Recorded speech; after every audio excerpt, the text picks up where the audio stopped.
milagres de Lourdes.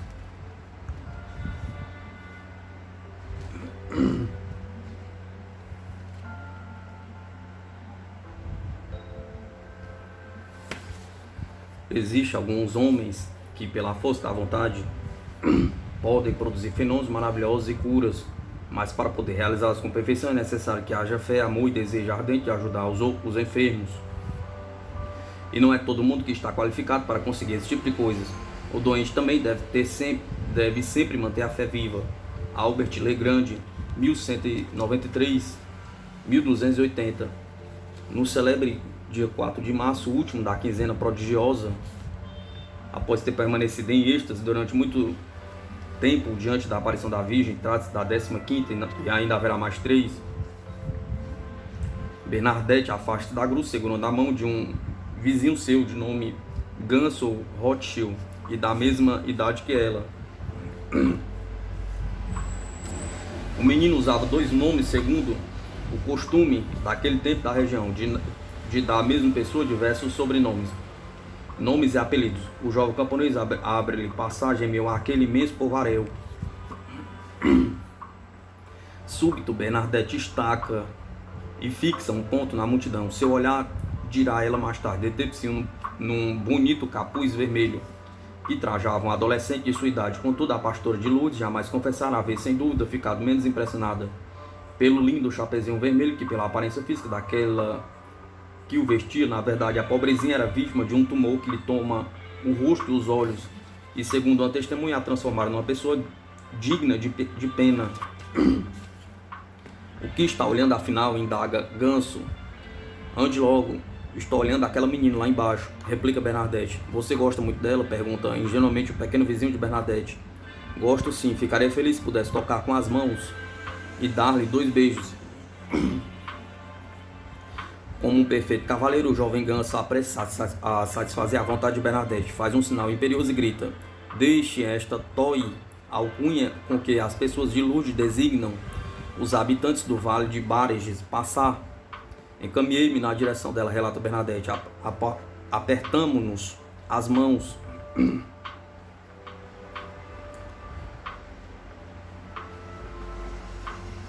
Abraçamo-nos pela primeira vez e sorrimos felizes enquanto nos fitávamos. Abracei-me uma segunda vez e retornei ao meu caminho. Depois desse dia nunca mais vi essa menina. Aliás, nunca a tinha visto antes, e nem ao menos sei como se chama. Essa é a versão oficial, porém bastante edulcorada do sucedido. Não foi assim que a multidão o sentiu, ou pelo menos não foi assim que os presentes iriam descrevê-lo, aqueles que não tinham tido a oportunidade de lá estar. Após a versão de Bernadette, eis a da opinião pública. A jovem de Bareges, chamada Eugênie Troy, começa a gritar após ter sido abraçada pela santa. Estou vendo, e revela a multidão empolgada, que é cega há 9 anos e que, após ter ouvido falar sobre as aparições da Virgem, manifestou o desejo de ir a Lourdes. Mas seus pais, que no início recusavam-se a acompanhá-lo, depois resolveram ceder. A multidão é presa por um entusiasmo delirante e imediatamente forma-se um imenso cortejo à saída de Massabielle, acrescido pouco a pouco por recém-chegados, pois o boato do milagre espalhava-se por Lourdes com a rapidez de uma fagulha elétrica. Forma-se uma verdadeira procissão rumo à casa de Bernadette. Diante da afluência enorme, faz-se mister que ela deixe o cárcere familiar. Sua tia, que recapitulemos aqui, morava num apartamento mais decente situado no primeiro andar. Cede-lhe o quarto. As pessoas, ao entrar num aposento onde me achava, diria Bernadette, aproximavam-me de mim, tocavam-me as mãos, apertavam-nas. Muitas chegavam a beijá-las, outras entregavam-me seus terços para que eu os misturasse com o meu e as tocasse com os dedos. Existe, claro, que os céticos não depõem as armas. Por exemplo, segundo o procurador Vital Dufault, a jovem Eugênie Troy não era realmente cega antes de ter sido abraçada por Bernadette, mas simplesmente sofria nos olhos e tinha capacidade visual reduzida. Seu restabelecimento já não encontra o menor crédito junto às pessoas que a princípio teriam aceito a notícia com maior facilidade, afirma ele a 15 de março. Porém, o cura de Lourdes, já esquecido de seu ceticismo inicial, está confiante depois que que o próprio pai da jovem Eugênie Troy foi procurá-lo. Com um acento da mais profunda convicção, escreve o abade Peyramali, os olhos marejados de lágrimas diante de várias testemunhas, declara-me, jurando pela fé haver sua filha recuperado a visão milagrosamente. Contudo, vai se descobrir com o passar das horas, com o escoar dos dias, que a cura de Eugênie Troy nada mais é que um milagre entre tantos outros, pois estes começaram a acontecer praticamente desde a descoberta da fonte por Bernadette e irão se multiplicar até nossos dias. O primeiro miraculado deu-se a conhecer pouco tempo depois. Trata-se de um certo Louis Bourret, um operário que havia perdido a vista direita num acidente de mina. Nos dias subsequentes ao desastre, sofrera dores prolongadas. Antes mesmo que a cegueira se evidenciasse, sobrevieram complicações e fora um médico de Lourdes, o Dr. Douzos, que o assistira nessa ocasião. Eis que a 4 de março o Dr. Douzos vê aproximar-se dele em plena rua seu antigo paciente, que lhe afirma haver recuperado a visão do olho direito e está enxergando igualmente com as duas vistas, graças à água de Massabielle. O médico, bastante cético, decide fazer alguns testes. Para sua grande surpresa, os resultados são positivos. Louis Bourret já não é mais cego de um olho. E é ao médico que o caso deixa, diz ele, estupefato, que Louis Bourret relata demoradamente como se processou sua cura, enquanto a multidão se aglomera ao redor dos dois homens.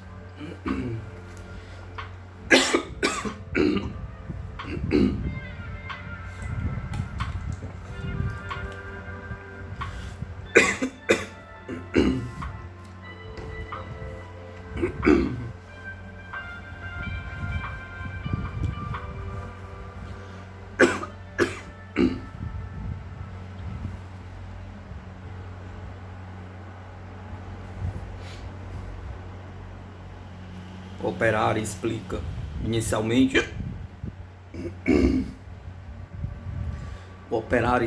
inicialmente que a partir do momento em que ouviu falar do aparecimento da fonte milagrosa, resolveu recorrer à sua água. Certo dia, prossegue ele, quando toda a minha família dirigia-se para o campo, retive ao meu lado a mais jovem de minhas filhas, entreguei-lhe uma garrafa e mandei que fosse às grutas de Massabielle.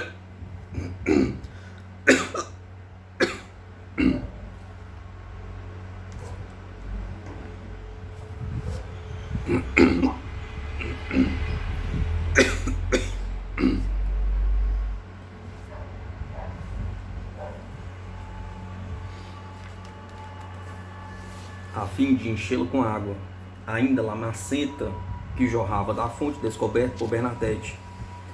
Assim que o líquido me foi entregue, comecei a orar, e Louis Bourret roga a Nossa Senhora da Gruta que lhe conceda a graça de estar com ele, enquanto banho o olho direito com a água da fonte.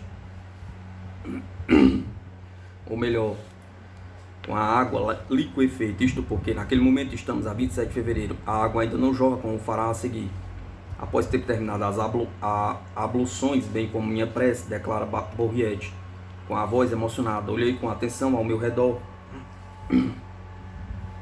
usando os dois olhos ao mesmo tempo, observando todas as coisas que havia em meu quarto, pareciam mais claras que antes.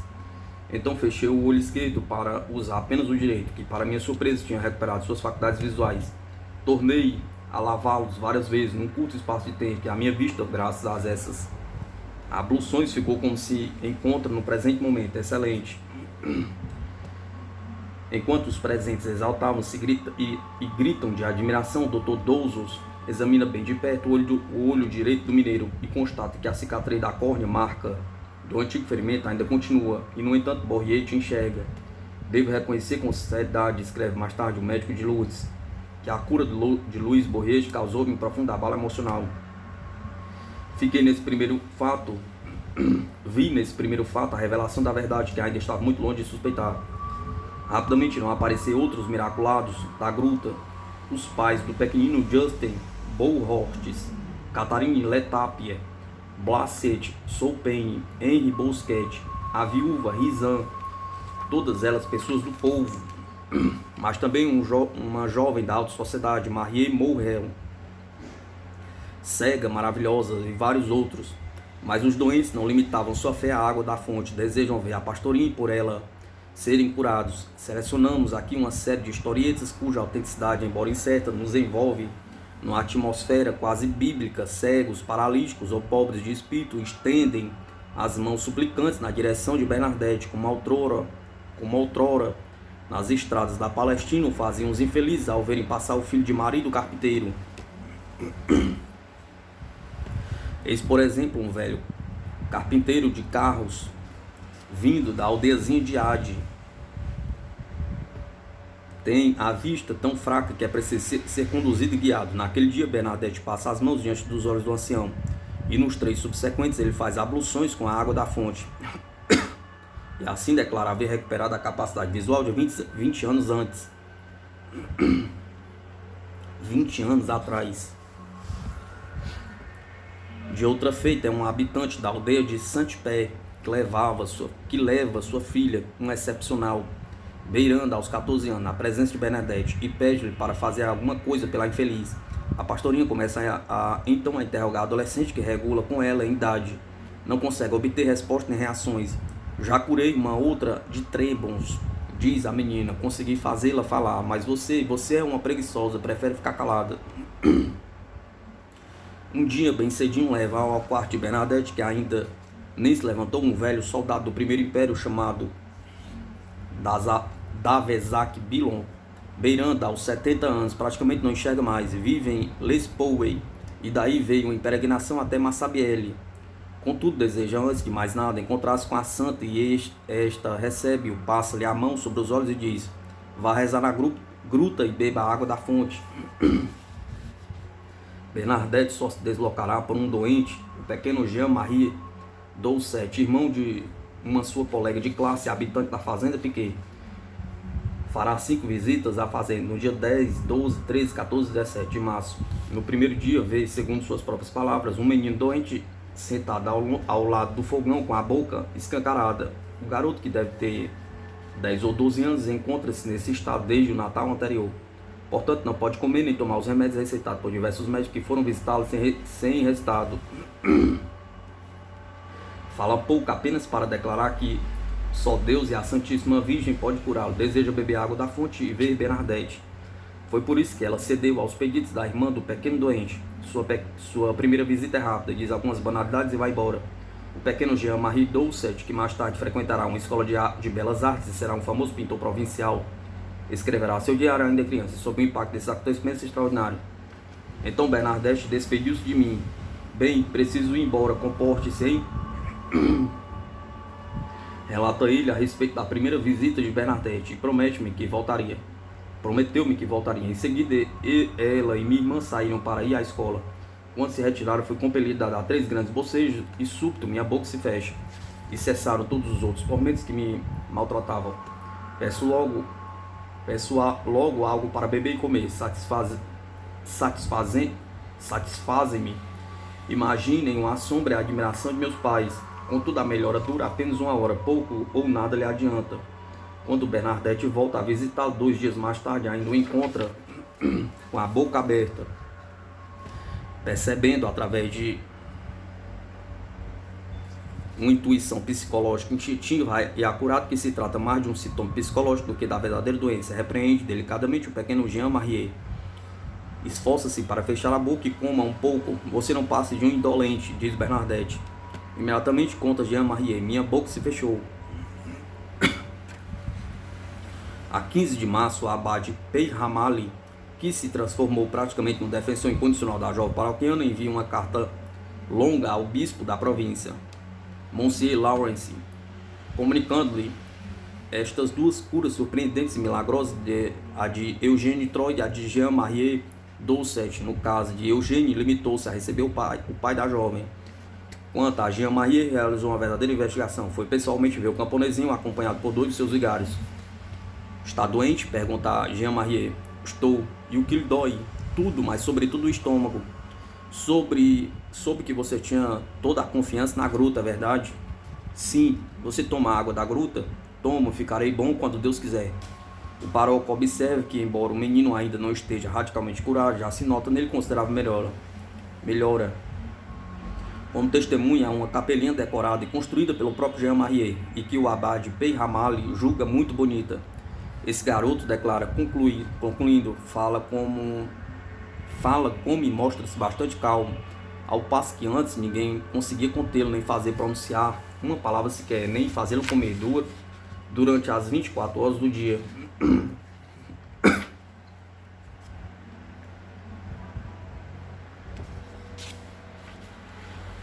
As autoridades civis continuam a se mostrar profundamente reticentes. A 18 de março, Bernadette comparece diante de uma comissão, uma espécie de tribunal improvisado, constituído pelo comissário Jacometti, o procurador Dultor e o prefeito Lacade. Esses três senhores interessam-se muito menos pelas visões da pastorinha, que, aliás, cessaram repetidamente a partir do dia 4 de março, do que pelas curas milagrosas que lhes são atribuídas pela voz do povo. Bernadette mostra-se bastante reservada e muito cuidadosa a esse respeito quando declara: não acredito ter curado quem quer que seja, não fiz isso, nada fiz para isso. Diante dessa afirmativa, os membros da comissão referem-se ao caso de Jean-Marie Doucet. Bernadette, nas suas respostas, procura minimizar ao máximo a sua atuação. Não fui ver outros doentes, a não ser este menino, diz ela. Mas os três importantes senhores que tem diante de si uma pastorinha trêmula, replicam se ela não vai visitar os doentes. Estes a procuram. Bernadette admite apenas um caso, o da garotinha de Tarbet, de 6 ou 7 anos, cujo nome de família é Sempolis. A criada do hotel explica Bernadette quem cuidava da menina. No dia 4 de março, quinta-feira, a moça senta-se diante de mim, tendo no colo a doentinha. Esta percebe no meu bolso uma pequena maçã e 2 castanhas, estende as mãos para apanhá-las. Imediatamente satisfaço-lhe o desejo. A doença nervosa que a atingia impossibilitava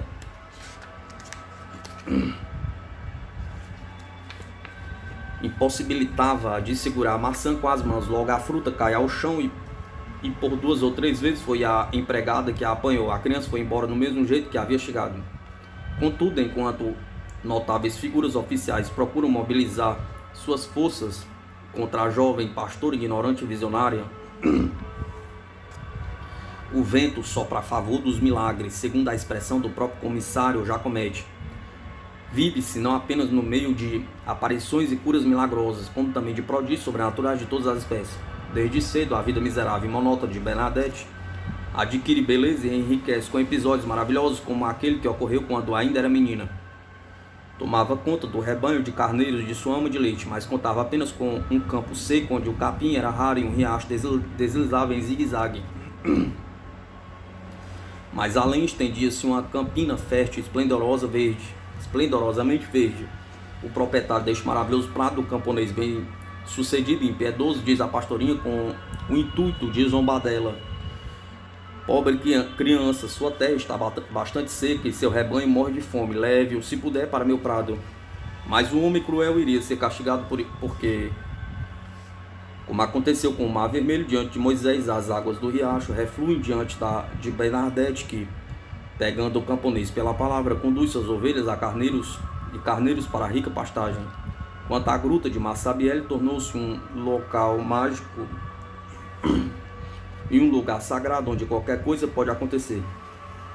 Encontramos uma carta escrita por um jovem funcionário municipal de 20 e poucos anos, enviada a sua irmã, na qual declarava ter sido testemunha oculta do fato. Víamos Bernadette soltar gargalhadas, fazer saudações após saudações, chegando até mesmo a erguer-se acima do solo e manter-se no ar como se uma força invisível desejasse levá-la para bem longe dos olhos humanos. E é sobretudo a famosa sessão da quinta-feira, 4 de março, que tocou as imaginações e fê-las agitar. Não se comenta ter naquele dia uma pomba saído da gruta, onde deixou sua marca e voando por cima da cabeça de Bernadette, pergunta. Também não se comenta que ao lado dessa marca pode-se distinguir outra da própria Virgem numa parede da gruta, pergunta. Há muitas pessoas que para lá se dirigem, impelidas pela curiosidade de comprovar-lhes a existência. A marca da pomba está na entrada, porém, para descobri-la, são necessários os olhos da fé. Trata-se de uma pequena pedra, lê-se numa carta familiar daquela época, que pode ter ligeiramente a forma de uma pomba, se a olharmos com bastante atenção. E é a remetente da carta uma tal Adelaide Monlar, que a relata escrupulosamente a um primo, padre preceptor de uma família nobre, acrescenta com honestidade. Contudo, não acredita haver algo de sobrenatural nessa semelhança. Age como o mesmo escrúpulo no que diz respeito à marca da Virgem, que se encontraria numa depressão acima da gruta propriamente dita, ou melhor, segundo Bernadette, no mesmo lugar da aparição. A imagem ali aparece pouco definida, diz Adelaide Monlar, mas não a atribua ao sobrenatural. Talvez a água tenha feito tudo isso. A fé imensa das pessoas é que faz ver essas imagens. E também não falta a estrela como em Belém. Mais uma vez é Adelaide Monlar, preciosa colecionadora de todas essas singularidades, que testemunham o acontecimento ocorrido na noite de quinta-feira, dia 4. Um outro fato não menos curioso teve lugar à noite, por volta das 7 ou 8 horas, isto é, já na noite fechada. Aqueles que se retiravam do mercado, narra a solista Adelaide, viram de repente uma luminosidade muito forte, tal como um meteoro na cidade de Lourdes e fora dela. A claridade era tamanha que se teria podido ver e apanhar um alfinete de 10 passos de distância. Esta luminosidade durou de 2 a 3 minutos. Várias testemunhas narraram esse fato e muitas delas estavam juntas. Um grupo composto de 7 camponeses preparados para deixar a cidade e voltar às suas casas. Mas, dominados pelo pavor, escrevia Adelaide, retornaram a Lourdes exclamando: seja feita a vontade de Deus. E todos entraram numa taberna, encontraram o proprietário em pânico. A roseira silvestre, pergunta, como vimos, foi para trás de seus galhos agitados e despido de folhas que a Virgem apareceu a Bernadette.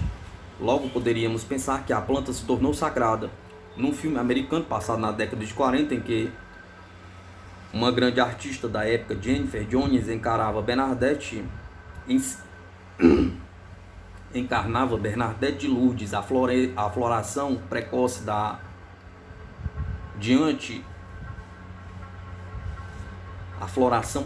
roseira silvestre constitui o episódio principal. Diante dos olhos maravilhados da multidão genuflexa, botões brancos miraculosamente desabrochados em poucos segundos, prova manifesta da presença e da bênção da Virgem. Embora Lourdes, naquela primavera de 1858, tenha vivido um sem número de milagres que se perpetuaram, este não aconteceu. No começo, quando das primeiras aparições, a própria Bernadette refere simplesmente a uma sarça ou um sebe. Porém, a 24 de fevereiro, quando a multidão aflui cada dia mais numerosa para assistir a seus êxtases e abala a roseira silvestre, cujos galhos pendem do nicho da aparição, Bernadette manifesta um certo descontentamento, solicita aos presentes que respeitem as sarças. Durante toda a quinzena, ela vigia cuidadosamente a roseira silvestre. O abade Pirramali tinha ouvido comentários sobre o carinho dispensado por Bernadette ao arbusto. Também no início, quando ainda se mostrava bastante reticente declarar sua pequena paroquiana que não acreditara nas aparições, antes de verificar ali um sinal concreto. Por exemplo, que a sua dama de branco faça florescer a roseira silvestre que existe em frente à gruta, diz ele. Ao que parece, a pastorinha transmitiu o pedido de cura à dama de branco, que se limita a sorrir. Muito embora a roseira silvestre não florescesse milagrosamente naquele fim de inverno pirinaico, como fez crer o filme de Hollywood, alguns peregrinos logo começaram a reverenciá-la. Tinha medo de machucar esse arbusto, porque profanado deixaria de ser útil. Algumas pessoas propõem denominar o local das aparições de Nossa Senhora da Roseira. Vã esperança, a pobre roseira original, apesar da proteção de Bernadette, desaparecerá. Seus botões brancos nem chegam a desabrochar nesse verão de 1858. Contudo, quando dos frutos arranjados da gruta, haverá sempre o cuidado de replantar uma roseira silvestre. Porém, se a roseira silvestre não excita a imaginação mística das multidões de Lourdes na época, estas, além das virtudes milagrosas da fonte, apaixonam-se pelos segredos. Quais seriam? Pergunta. Terminada a quinzena, espalha-se um boato de que, além das declarações conhecidas e divulgadas, penitência, vá beber na fonte e lavar-se ali, etc. A Virgem tinha confiado alguns segredos a Bernadette. As línguas soltam-se. Fala-se de revelações públicas, de desgraças terríveis. Bernadette declara textualmente diante da comissão a 18 de março.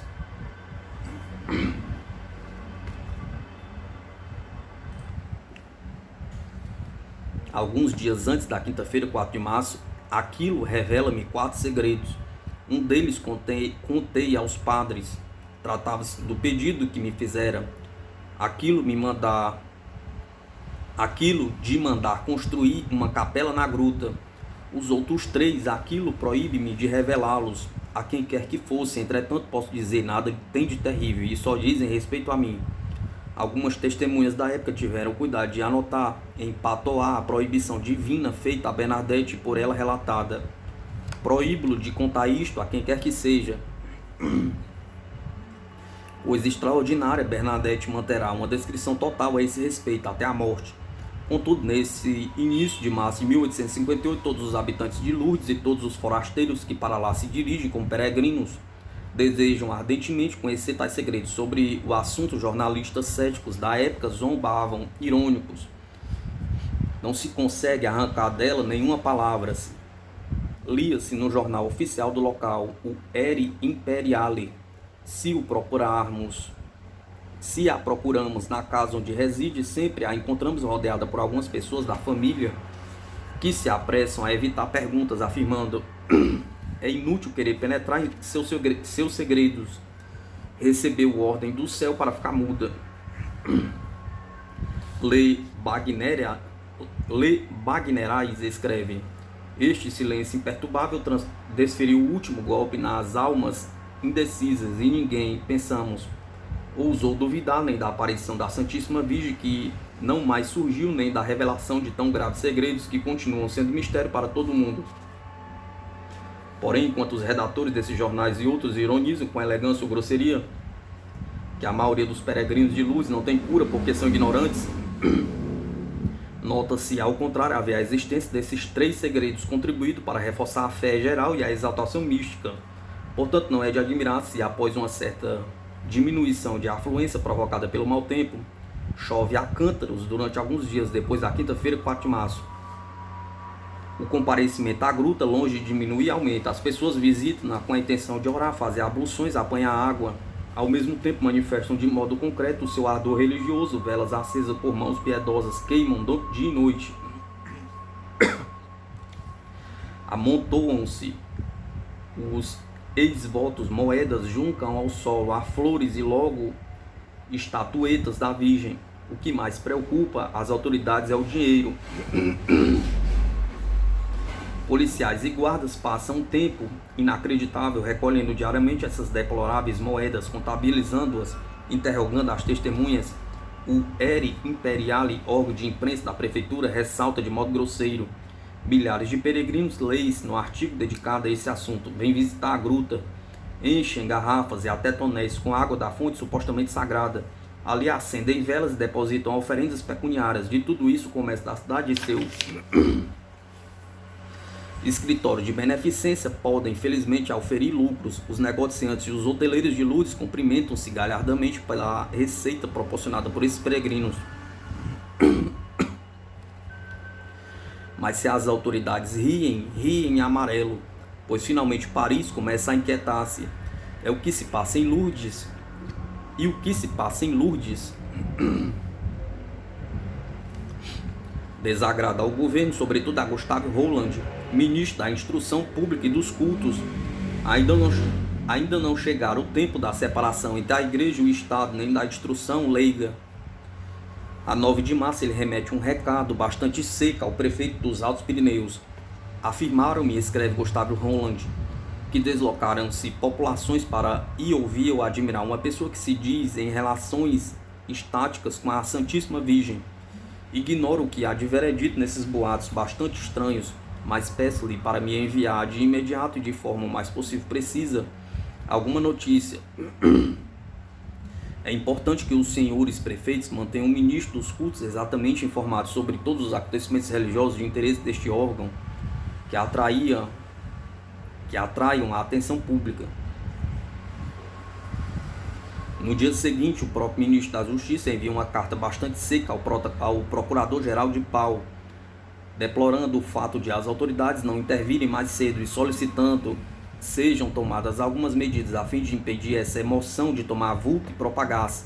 O ministro lastima não ter recebido relatórios cotidianos oficiais e pormenorizados sobre o que se passa na gruta de Massabielle, e agora aconselha decidido que nada seja negligenciado para bloquear demonstrações que poderiam degenerar em escândalo e comprometer a tranquilidade pública, bem como a dignidade da religião. Na opinião do ministro, os crimes possíveis neste caso são a desordem, a fraude e a escroqueria.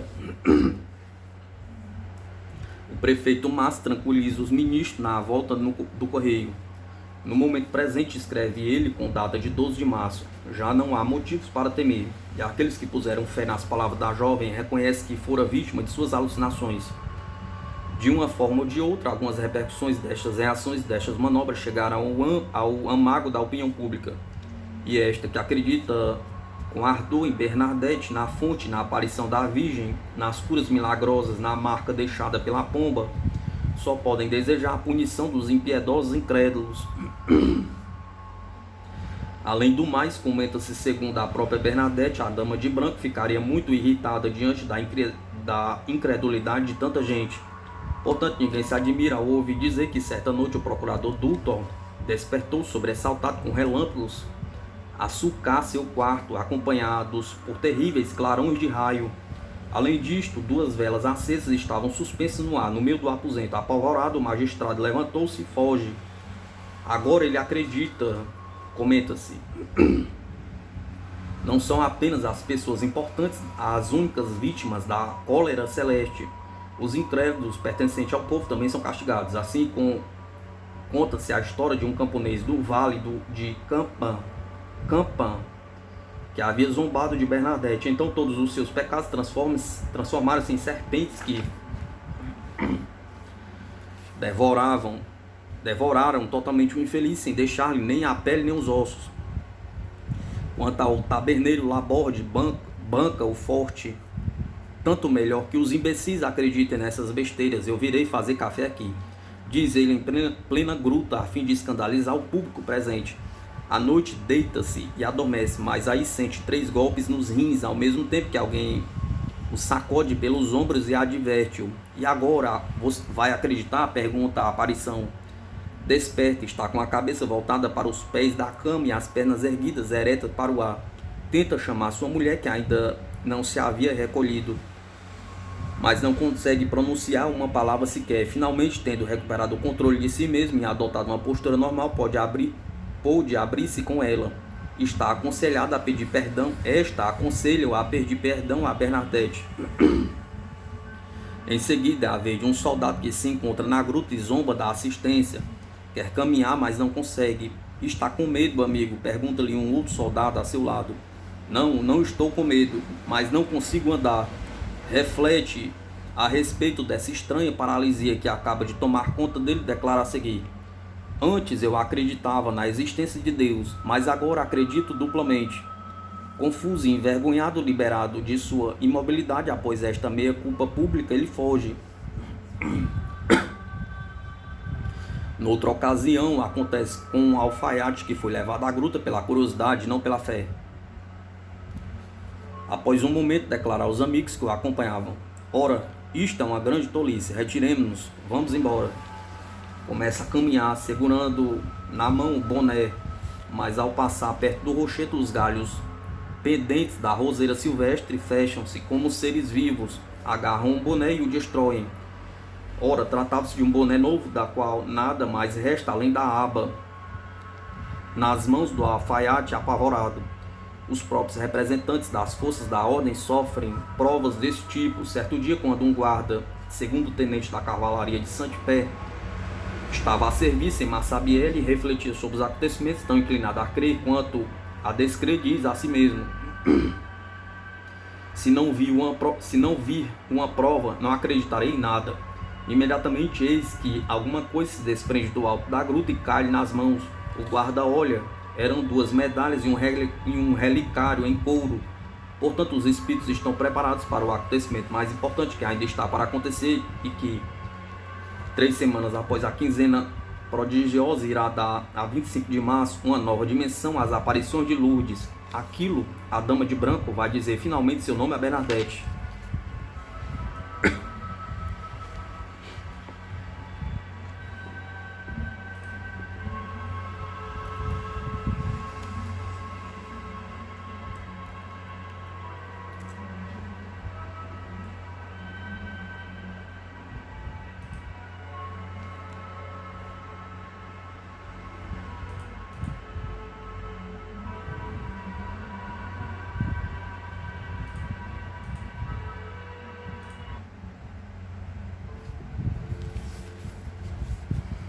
Ó Mãe de piedade e de misericórdia, que assistes vosso doce Filho, enquanto ele cumpria na cruz a redenção do gênero humano, vós, nossa corredentora e associada de suas dores, conservai em nós a acrescentai cada dia mais.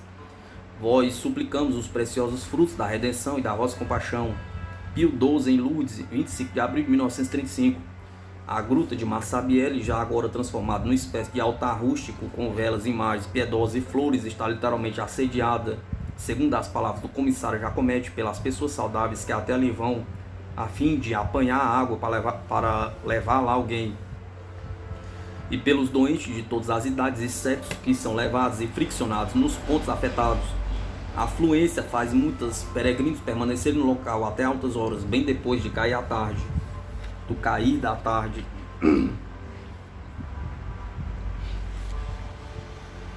Para finalmente poderem se aproximar da gruta, enquanto outros, por cautela, para ali se dirigem antes mesmo do romper do dia. Quinta-feira, 23 de março de 1858, é a festa da Anunciação, que celebra a revelação feita a Maria pelo anjo Gabriel de que ela será a mãe do Cristo. Nessa manhã, muito cedo, por volta das 4 horas, Bernadette Soubirous desperta sobressaltada e declara sentir-se atraída em direção à gruta, onde já não ia fazia 3 semanas. Para lá se dirige, levanta uma velha e o terço, acompanhada por uma das tias, Lucille Casterotti. Apesar da hora matinal, a multidão já é considerável e ali impera uma extraordinária atmosfera de fervor, como relata uma testemunha da época. As pessoas comportavam-se como se estivessem na igreja, os homens mantinham as cabeças descobertas, todos rezavam, depois bebia-se a água da pequena fonte que já era abundante. Quando Bernadette chega, aquilo já está lá, tranquila, sorridente, contará a própria Bernadette mais tarde. Olhava a multidão com um olhar afetuoso da mãe que observa os seus filhos. Ajoelhei-me diante dela e pedi-lhe perdão por ter chegado atrasada. Sempre boa para comigo, fez-me um sinal com a cabeça, fazendo-me entender que não havia motivo para eu me desculpar. Então expressei-lhe toda a minha afeição, o meu respeito e a felicidade que sentia em revê-la. Depois de tê-la posto ao corrente de tudo que senti no coração, peguei meu texto. Bernadette não tem consciência do extraordinário espetáculo que oferece e a que todos fascinam. Um adolescente pertencente à classe alta de Lourdes, que se achava presente naquele dia, relata: ela permaneceu em êxtase mais tempo do que de costume. Enquanto estava imóvel como uma estátua, suspirou 3 vezes, mas bem alto, e de tal forma que as pessoas presentes pensaram que ela fosse morrer. Contudo, ninguém ousou tocá-la. Durante essa morte mística, o que se passou entre Bernadette e a dama? Pergunta. A jovem pastora analfabeta resolveu, mais uma vez, perguntar à aparição como se chamava. Senhora, poderia me fazer o favor de me dizer quem é? Perguntou. E de repente repete a pergunta uma segunda e uma terceira vez. A dama limita-se a cumprimentar Bernadette com uma ligeira inclinação de cabeça, sorrindo para ela. Bernadette vai arriscar pela 4ª vez, quando a dama declara: eu sou a Imaculada Conceição. Durante toda a caminhada de volta, Bernadette repete a frase com medo de esquecê-la. Segundo declarar alguém interessado em saber o que estava murmurando, Passou um instante por sua casa, depois acompanhada por um outro parente, desta vez a tia Basile, trata de ir procurar o cura de Lourdes para relatar o que acabava de se passar. O que deseja hoje, indaga o abade Peyramale.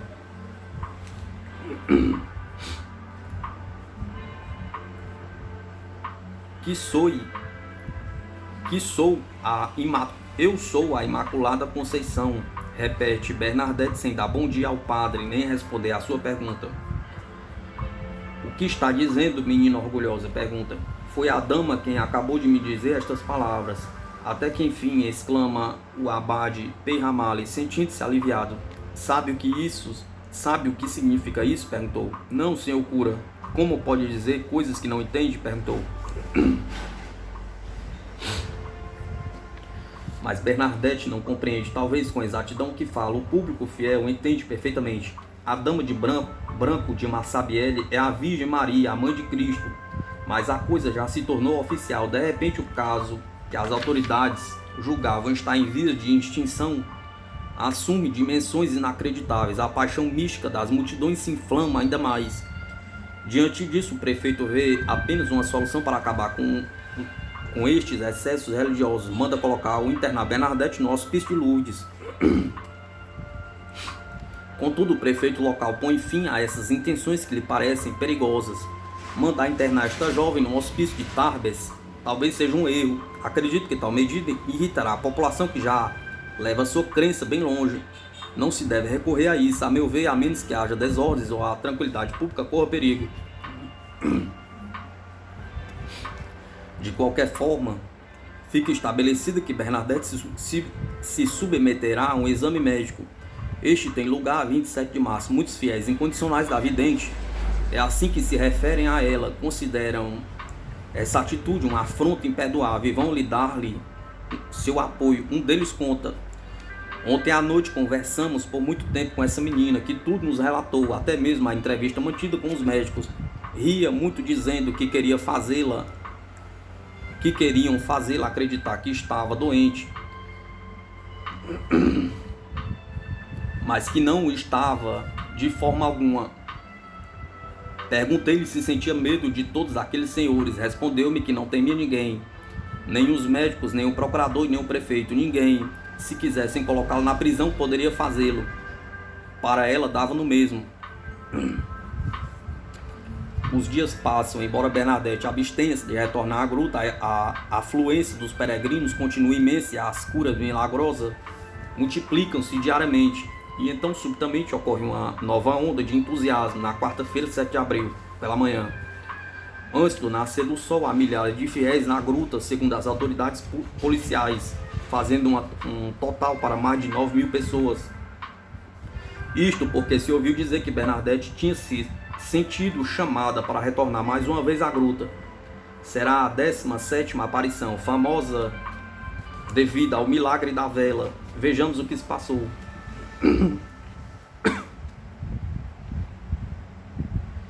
Bernadette está ajoelhada. Na mão esquerda segura o terço, na direita uma grande vela. Após ter desfiado o terço, começa a dirigir-se de joelhos na direção da gruta, como costuma fazer algumas vezes. Neste momento ela junta as duas mãos e a direita fica sobre a vela. As pessoas que se encontram mais próximas a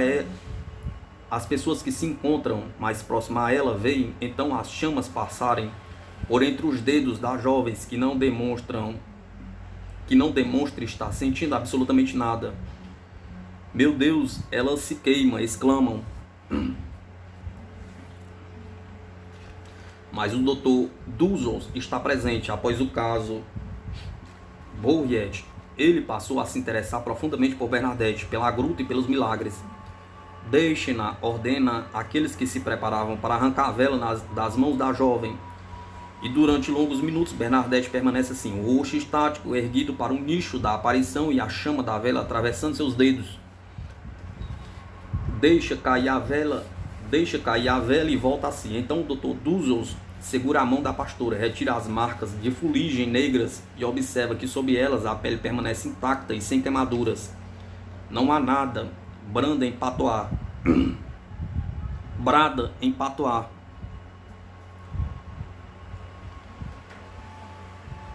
dirigindo-se à assistência, e o médico entrega-se a uma espécie de contra-ataque que ele mesmo nos revela. Dirigindo-me à pessoa que havia apanhado a vela, pedi-lhe que tornasse a acender e me entregasse. Assim que coloquei por diversas vezes seguidas a chama sobre a mão esquerda de Bernadette, ela afastou-a rapidamente, dizendo: "O senhor está me queimando." Portanto, o milagre da vela não era devido a uma espécie de insensibilidade pessoal. O milagre da vela não era devido a uma espécie de insensibilidade especial da pele de Bernadette, mas estava diretamente relacionado a seu êxtase e à visão. O Dr. Duzobs dirigiu-se imediatamente ao comissário Giacometti com o intuito de relatar-lhe este fato sobrenatural, mas este não demonstrará qualquer emoção. Em contrapartida, numerosas pessoas presentes ficarão profundamente impressionadas por toda a vida. Por exemplo, uma certa senhora Fouche, jovem de Tarbes, mãe de um garotinho de 6 anos chamado Ferdinand, o futuro generalíssimo das Forças Armadas Aliadas durante a Primeira Guerra Mundial, e é o próprio Marechal Foch quem dá este testemunho. Minha mãe conhecia Bernadette, encontrava-se ajoelhada ao lado da vidente, entre ela e o Dr. Douzos, no momento do milagre da vela. Contou-nos tudo isso assim que chegou em casa. Foi dela que herdei minha devoção à Nossa Senhora. Fazia parte da assistência naquela quarta-feira, 7 de abril, uma das mais altas personalidades municipais, o deputado dos Altos Pirineus, um certo senhor de Resseguir. Profundamente impressionado, mandava convocar Bernadette à sua presença e interrogá-la longamente. Faz à jovem algumas perguntas insidiosas, tais como: a Virgem não poderia ter-lhe falado em dialeto? Deus e a Santíssima Virgem não conhecem o patois, a língua local. Como poderia nós saber se eles o conhecem ou não? Retruca Bernadette. Este interrogatório, realizado pelo deputado municipal, tem lugar na presença de um público selecionado, composto sobretudo de mulheres jovens da melhor sociedade local. Quando o conde de Resseguir pergunta à pastorinha se a imagem que via era bonita, Bernadette responde: "Oh sim, bem mais bonita do que elas", e engloba com um gesto amplo a assistência feminina. No final da entrevista, o conde de Resseguir deseja oferecer a Bernadette uma bela edição de um livro religioso, mais precisamente uma imitação de Jesus Cristo. Então ele ignorava que naquela época Bernadette não sabia francês. E muito menos ler. A jovem recusa o presente com delicadeza. "Então rezará por mim uma dezena de terços diante da gruta e em troca eu lhe darei este livro. Concorda em aceitá-lo assim?" Indaga o aristocrata. "Rezarei pelo senhor a dezena de terços, mas não vou aceitar o seu livro", replica a jovem. Durante este período, organizam-se espontaneamente os ritos em Massabielle. Surgem os primeiros vendedores de imagens de santos e de medalhas da Virgem. Ocorre a primeira procissão de velas, iniciativa das filhas de Maria da cidade de Lourdes. Para tanto, essas jovens puras e tímidas tiveram que enfrentar corajosamente as autoridades locais. Já no início de abril, por ocasião da 17ª aparição e do milagre da vela, o ministro dos cultos, Gustave Roland, tinha demonstrado uma certa irritação.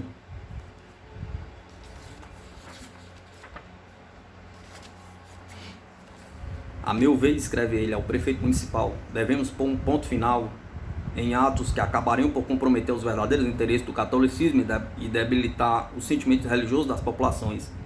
Aliás, ele descobriu em que consistiu o delito. Ninguém pode de direito erigir um oratório ou lugar público de culto sem a dupla autorização do poder civil e do poder eclesiástico. Portanto, alicerçados no rigor dos regulamentos, seremos forçados a fechar de imediato a gruta que foi transformada numa espécie de capela. O ministro Napoleão, usando de prudência apesar de tudo, recua diante de uma medida tão extrema que teria, julga ele, inconvenientes graves. Assim lança pura e simplesmente mão do tato, da prudência, da firmeza do prefeito dos Altos Pirineus, deixando as coisas entregues a ele. Quando chega o mês de maio, o prefeito Massi que manifestara tanto tato e prudência, não tinha feito nada.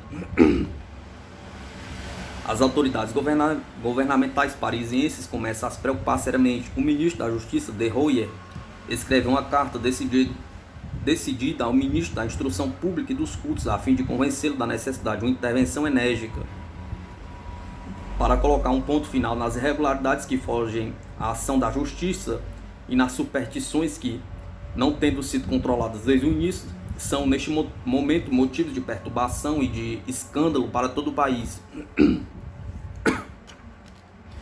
Portanto, o prefeito veio se colocar de encontro à parede. Era preciso agir. Finalmente, a 4 de maio, ele parte de Tarbes para Lourdes. Após ter entrado em acordo com o prefeito local e o procurador imperial, ordena ao comissário Jacomete ir até a gruta, retirar de lá todos os objetos que ali se encontram e transportá-los para a prefeitura, onde ficaria à disposição de seus proprietários, ordem que a polícia executa sem discutir. Depois disso, o prefeito dirige-se até o conselho de revisão, que tem lugar, como sempre, a esta época, na presença de todos os prefeitos locais, ou seja, um total de 37. O prefeito Massa aproveita-se da presença deste insigne auditório para expor a posição das autoridades oficiais que representa.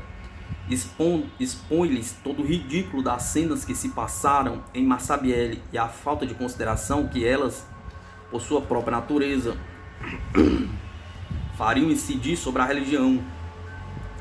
Enquanto manifestava seu respeito a todas as grandes verdades da religião, mas declara oficialmente que a criação de um oratório na gruta seria considerado como um atentado contra a autoridade do bispo e contra a autoridade civil, que ali existia uma ilegalidade flagrante e que era seu dever como prefeito dos Altos Pirineus colocar um ponto final em tudo aquilo.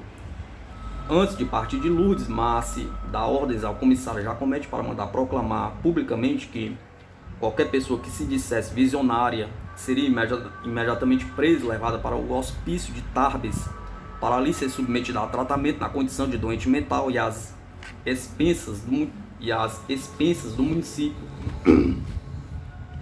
Porém, no relatório remetido ao ministro, a fim de pô-lo a par de sua atividade, adverte-o de que talvez não esteja tudo acabado,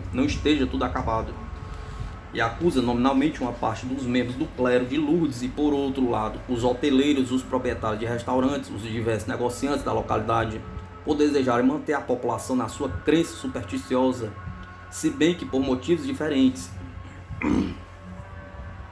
Após o hábil golpe do prefeito, o bispo de Tarbes, Monsieur Lawrence, decide-se a tomar medidas, mas de formas atenuantes. Assim declara o abade Peyhamley, cura de Lourdes, que o prefeito considerou que aqueles objetos, símbolos religiosos dispostos de mais ou menos artísticos na gruta, constituíam, por assim dizer, um oratório público.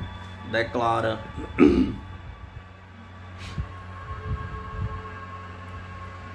respeitar a interpretação do senhor prefeito, que também é do senhor ministro dos cultos, e contente-se em aconselhar o cura de Lourdes a evitar qualquer pretexto que possa conturbar a ordem pública. Portanto, foi realmente um ato de coragem terem as filhas de Maria organizado a realização, aquilo que denominaremos hoje de desfile de protesto, um passeio à noite, levando cada uma nas mãos uma vela acesa.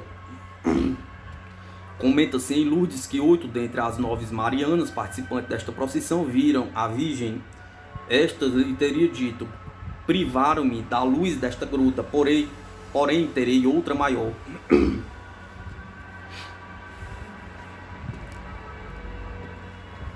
A 3 de junho, Bernadette faz sua primeira comunhão, para a grande satisfação de seu cura. Ela parecia, diz ele, compenetrada da ação santa que fazia. Também salienta que tudo nela desenvolveu-se de uma forma espantosa. Também testemunha que Bernadette deve evitar todos os dias as armadilhas preparadas por pessoas aparentemente bem intencionadas e que, com a insinuante, oferecem somas de dinheiro ou vantagens materiais diversas. Contudo, a jovem possui uma firmeza inquebrantável, um desinteresse total. Todavia, a 8 de julho, cai o cutelo.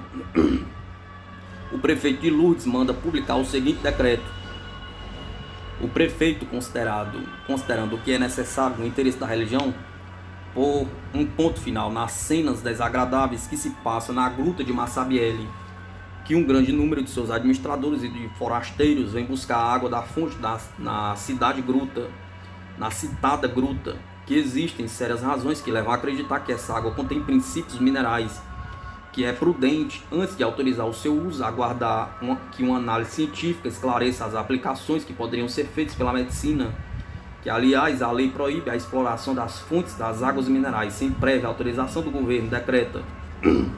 É proibido retirar a água da citada fonte. E o mesmo decreto estipula que fica interditado a passagem pela margem do Gave e que será colocada uma barreira na entrada da gruta.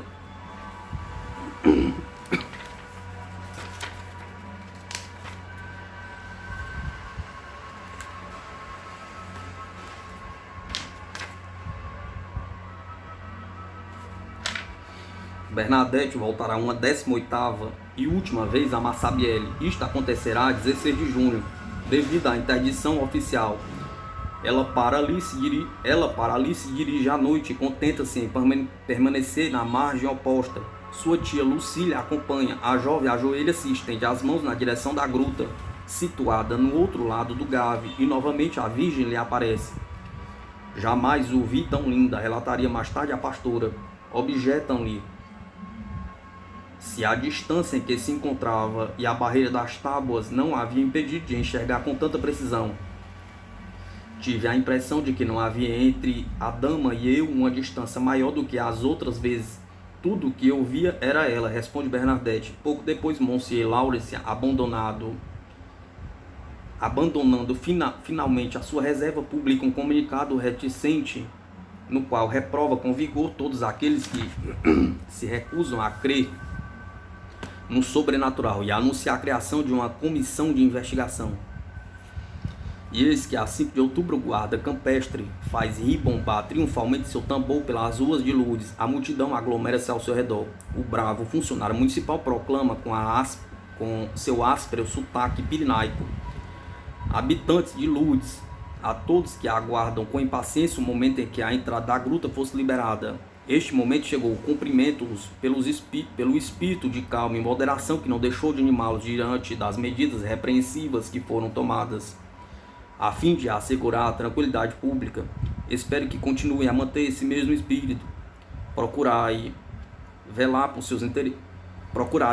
pelos seus interesses, que também são os meus, a fim de me mostrar digno de confiança de nosso imperador. Artigo 1º. A partir desse dia, a entrada da gruta está liberada. Artigo 2º. Segundo as instruções por nós recebidas, o decreto de 8 de junho fica revogado. Os milagres de Lourdes.